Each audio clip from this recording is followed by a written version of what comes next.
Today I'm going to go over how we have found over 500 plus real estate deals that have made us millions of dollars. Deals like my mountain that I bought a few years ago for $620,000 and am now selling for over $6 million. Or like the 10-unit apartment I bought here in Las Vegas for just $16,000 down with seller financing. I got it for $300,000 as a purchase price, and I ended up selling it a few years later for $1.2 million. And then just the normal deals that we get every single week that we wholesale for $20,000. All of these deals came from the same methods that I'm going to share with you in this video, so make sure you get your notebook out. If you're new to my channel, my name's Ryan Pineda. I'm a real estate investor and entrepreneur. I have flipped over 500 homes. We've got over 500 units under management, and I have multiple businesses doing 7 and 8 figures. And the reason I make these videos is because I want you to live the wealthy way, and we have a ton of free resources for you at wealthyway.com to help you get started doing just that. So let's talk about the first way to go about finding deals, and this is how I got started back in 2015 when I was flipping houses, and that's just simply looking on the MLS. Now, the MLS stands for the Multiple Listing Service, and this is basically all the homes that you see on Zillow and Redfin. These are what are publicly listed, the homeowner has hired a realtor, and they're now up for sale for anybody who's willing to make a deal. Now, 90+% of the homes listed on the MLS are probably gonna be at or above market value, and so they're not gonna look like deals. And that's completely okay. All you need is one deal to make a lot of money. And the biggest reason I love the MLS is because it's very simple to figure out which ones are the potential good deals, and it costs you nothing to do it. So the biggest method I used when I got started finding deals on the MLS was called auto searches. Auto searches are searches that you set up to automatically notify you anytime a certain home pops up that fits your criteria. Now, most people who are looking for a primary home set up an auto search based on things they're looking for. They'll say, hey, I want a house that's in this zip code. I want at least 3 bedrooms. I want this square footage. I need this lot size. I want it to be built in this year or newer. And so they have these very specific searches set up based on what they want to live in. Well, as investors, we're going to be a lot less picky because we're not so concerned with a lot of those things. If we're just flipping houses, the area doesn't really matter. All that matters is how deep of a discount we're getting. And so the auto searches that I would set up would be geared towards finding really good deals. Now, one of my favorite auto searches to set up is called the price per square foot method. Essentially, you are going to create an auto search in each zip code that you're willing to flip in, and you're going to set up an alert every single time a property shows up with a certain price per square foot. So let's just say that the average price per square foot in this zip code is $200 a square foot. So in simple terms, if a 2,000 square foot house pops up for $400,000, that is the average. Now, we don't want to evaluate all the average homes because they're probably not great deals. But what we really want to look at is the ones that are below the average. And so if you're on the MLS, you can actually search by price per square foot. And what you might find is that the cheapest price per square foot in that zip code is $140. Then the next cheapest is $150, then $155, and $160. And for me, what I would do is go to the 5th lowest price per square foot. In this case, maybe it's $165 per square foot. And I would set that for my absolute maximum for when I would want to be notified on if a property is under that. Now, once I pick that, I'm then just going to save the search and set it to automatically email me the moment a house hits the market that is under that price per square foot in that zip code. And from there, you're simply going to go do this in every single zip code that you want to invest in. So let's just say there are 20 different zip codes that you're willing to flip in, and so you're just going to have these 20 different searches set up. Now, here's where the magic will happen. Every single day, you're going to be sent new properties that have hit the market that fit those criteria. And just by default, you know that those are going to be potentially good deals. Now, are they all going to be good deals? Are they all going to be stuff that you can buy? Absolutely not. More than likely, only 1% of the houses that are sent to you are actually going to pan out. That's just how the math goes, because at the end of the day, getting real estate deals is simply about volume. When people come to me and they're like, Ryan, I can't get enough deals, the first thing I ask them is, hey, how many houses are you looking at per day and how many offers are you making? Typically, they might only be making a couple of offers a week. If that's all you're doing, you're never going to get deals. So the big key is looking at a lot of deals on a daily basis and making offers on those deals. Let's just do simple math. Let's say the auto searches produce 20 results per day. And in a 5-day work week, you've got 100 different potential opportunities. Now, we know that 99% of them aren't going to work, but one of them is. And all it takes is that one deal per week to go make $20,000, $30,000. And this is exactly how companies scale to doing over over $100,000 a month. It's just get one deal a week, essentially. The math is pretty simple in most markets. Now, in order to get that 1% to pan out on those auto searches, you're gonna have to actually look at the deals. You're gonna have to make offers on those deals. A lot of times you're gonna have to go below list price and make a lowball offer. But here's the thing, you have nothing to lose by making offers and only everything to gain. So get used to making low offers, get used to getting rejected, because with all those rejections, one person is gonna say yes, and you're gonna make a lot of money on that one deal. And so when you're first starting out, I love the MLS for multiple reasons because it does so many things. First off, it's completely free to do. Second off, you're gonna start looking at deals on a daily basis and you're gonna get better at running your numbers. Third, you're gonna start talking to real estate agents in the market and you're gonna start making relationships. And fourth, you are going to get deals and make money. And anytime you buy a deal from an agent, you gotta let them know that, hey, I flip houses and I'll buy more deals from you if you ever get them. So come to me first and you can even represent me on those deals. I've used that method many times and I've been able to get multiple deals from the same agent. Now, there are lots of different auto searches that you can set up as well. Price per square foot just happens to be one of my favorites. You could also set up keyword searches. So anytime a property has a certain keyword such as fixer-upper,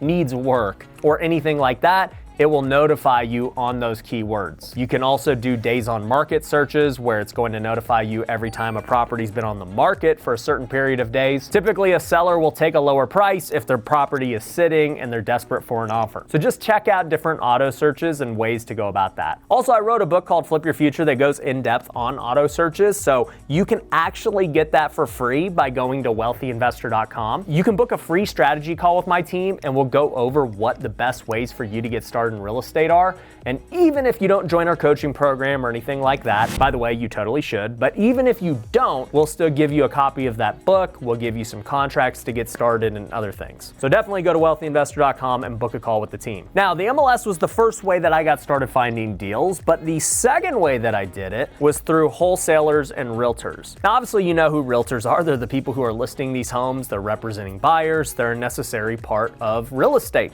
And if you can meet as many of those realtors as possible, they can become a potential source of deals for you. If you get these realtors who are out there hunting for listings and you say, hey, look, you can represent me on deals if you ever get anything that looks like it could be a good flip. Realtors will more than happily send those deals to you because they want to make double commission. So network with as many realtors as humanly possible. But the second group of people I'm talking about are called wholesalers. Now, wholesalers aren't like what you think about with Costco and everything else. I remember when I first heard the term of wholesaling real estate, I thought people were like buying real estate in bulk and selling it off wholesale. Like, I didn't know what it meant, but it's actually really simple. Wholesalers are just simply people who find really good deals, and instead of buying them themselves and fixing them up and doing all the work, they just sell the contract that they have to purchase that deal to somebody else that wants to go buy it and fix it up and do everything. How it would work is this. Maybe you get a property under contract for $300,000 and you know that it's worth over $400,000 when it's all said and done. You could buy it yourself and go through the process of fixing and flipping it or even keeping it as a rental, or you can go find somebody else who's willing to do that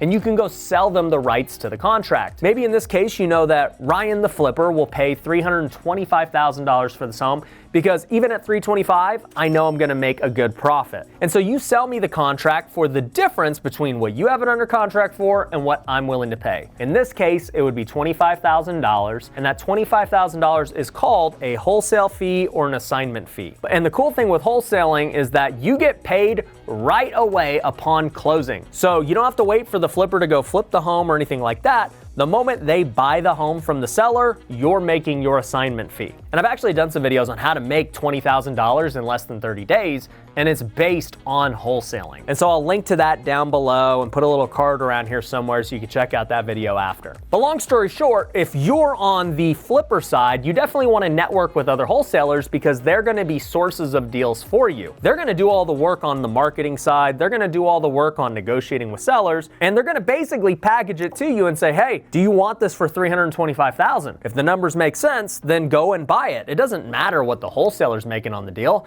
Just make sure that the numbers work for you. And if they don't, make an offer that will. So maybe $325,000 doesn't work. Maybe you need it for $310,000. Offer them $310,000. They might take it. Also, just knowing who the wholesalers are is great because you'll be able to co-wholesale with them. Meaning maybe you're able to get it under contract for $310,000 and that wholesaler is going to go make 10 grand on this deal. But you already have a buyer on the back end who is willing to pay $325,000. Well, now you're just essentially co-wholesaling and you're making a spread on that. So you get to make $15,000 on the deal just by simply knowing the wholesaler and knowing this buyer. We've done a ton of co-wholesaling and it's a great way to make easy money. So know who your wholesalers are and also know who your other flippers are and buy and hold people are because you're gonna be doing business with everyone. A lot of people think real estate is this big competitive thing where it's dog eat dog, but the reality is you can make way more money with cooperation. By me purchasing from the wholesalers or wholesaling their deals for them and networking with the other flippers and buy and hold guys,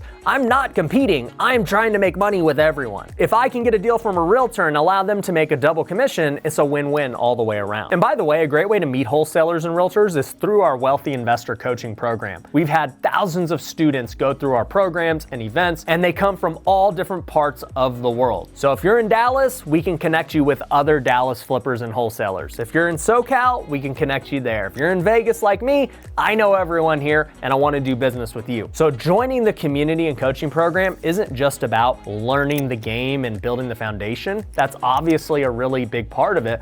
But the community aspect of it can make you way more money than you even imagine. So once again, if you want to talk to my team and learn more about the program, go to wealthyinvestor.com. Now that leads me to the third way to go about finding deals, which is direct to seller marketing. Now direct to seller is going to actually cost you money now. The first two methods I mentioned didn't cost you anything, but this is where you're now going to start marketing to them, negotiating directly, and trying to lock up deals yourself. The negative of this is it requires a lot more work and you're gonna have to put out money to go do this. The positive is there's no middleman. There's no realtor, there's no wholesaler. If you're a good negotiator, you're probably gonna get better deals. Our direct to seller deals on average are a bigger profit than our other deals. The first thing you gotta decide is who am I gonna target? Do I wanna market to people in foreclosure? Do I wanna market to people who own their houses all cash? Do I want to market to a certain zip code or maybe landlords? Once you've decided what list you're going to target, you then need to say, hey, how am I going to actually reach that list? Am I going to send them direct mail? Am I going to get their data and cold call them and send them text messages? Or am I going to do another marketing method that's less defined on who I'm targeting and more broad? An example of this would be like the TV commercials I run here in Las Vegas every single day. You can also do things like pay-per-click, which basically puts you at the top of Google anytime someone searches a certain term, such as I want a cash offer for my home. And that's just a few ways to go about marketing. But at the end of the day, the goal of marketing is to get leads in your pipeline. Once you have a lead and somebody says, yes, I'm interested in selling my home, you now need to have sales skills to go close that deal. So every time somebody comes in, you're now trying to make a deal with them. Now, the reality is, much like the MLS, most people that come to you are going to want market value. Doesn't mean that you can't make money on it. It just means that you're gonna have to get good at negotiating or creating other exit strategies. You're gonna have to learn how to do things like creative finance or listing the properties or novations or wholesale or flip.